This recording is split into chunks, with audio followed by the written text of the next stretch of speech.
पवित्र बाइबल का वचन पढ़े और सुने जाने पर प्रभु यीशु मसीह आपको और आपके परिवार को आशीष दे।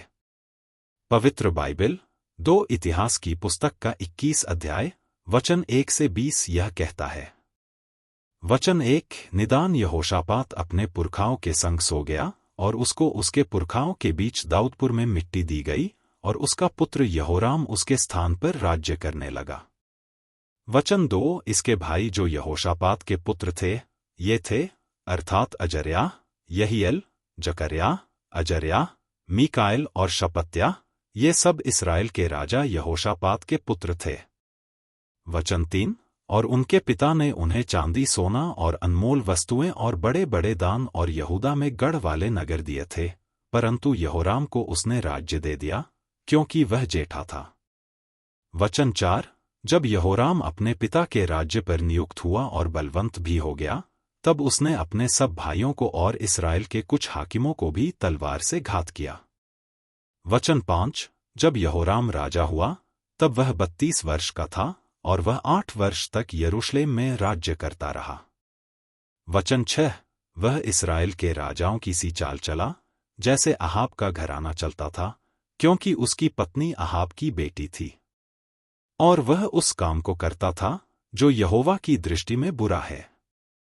वचन 7 तो भी यहोवा ने दाऊद के घराने को नाश करना न चाहा, यह उस वाचा के कारण था जो उसने दाऊद से बांधी थी, और उस वचन के अनुसार था जो उसने उसको दिया था कि मैं ऐसा करूंगा कि तेरा और तेरे वंश का दीपक कभी न बुझेगा। वचन 8 उसके दिनों में एदोम ने यहूदा की अधीनता छोड़कर अपने ऊपर एक राजा बना लिया। वचन 9 सो यहोराम अपने हाकिमों और अपने सब रथों को साथ लेकर उधर गया और रथों के प्रधानों को मारा। वचन 10 यों एदोम यहूदा के वश से छूट गया और आज तक वैसा ही है। उसी समय लिब्ना ने भी उसकी अधीनता छोड़ दी, यह इस कारण हुआ कि उसने अपने पितरों के परमेश्वर यहोवा को त्याग दिया था। वचन 11 और उसने यहूदा के पहाड़ों पर ऊंचे स्थान बनाए और यरूशलेम के निवासियों व्यभिचार कराया और यहूदा को बहका दिया। वचन 12 तब एलिय्याह नबी का एक पत्र उसके पास आया कि तेरे मूल पुरुष दाऊद का परमेश्वर यहोवा यों कहता है कि तू जो न तो अपने पिता यहोशापात की लीक पर चला है और न यहूदा के राजा आसा की लीक पर, वचन 13 वरन इस्राएल के राजाओं की लीक पर चला है और अहाब के घराने की नाई यहूदियों और यरूशलेम के निवासियों व्यभिचार कराया है और अपने पिता के घराने में से अपने भाइयों को जो तुझ से अच्छे थे घात किया है। वचन 14 इस कारण यहोवा तेरी प्रजा, पुत्रों, स्त्रियों और सारी सम्मति को बड़ी मार से मारेगा। वचन 15 और तू अंतड़ियों के रोग से बहुत पीड़ित हो जाएगा, यहाँ तक कि उस रोग के कारण तेरी अंतड़ियां प्रतिदिन निकलती जाएंगी।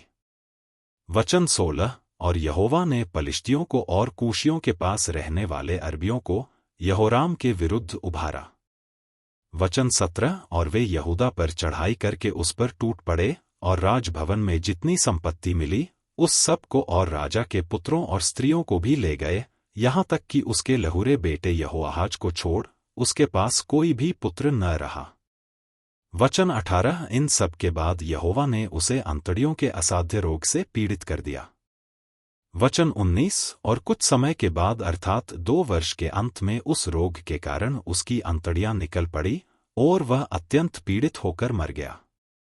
और उसकी प्रजा ने जैसे उसके पुरखाओं के लिए सुगंध द्रव्य जलाया था वैसा उसके लिए कुछ न जलाया। वचन 20 वह जब राज्य करने लगा तब 32 वर्ष का था और यरूशलेम में 8 वर्ष तक राज्य करता रहा और सबको अप्रिय होकर जाता रहा। और उसको दाऊदपुर में मिट्टी दी गई, परंतु राजाओं के कब्रिस्तान में नहीं। यदि आप विश्वास करते हैं तो यह वचन सभी विश्वासियों को भेजें और इस चैनल को प्रभु यीशु मसीह के नाम से सब्सक्राइब करें और आशीष प्राप्त करें।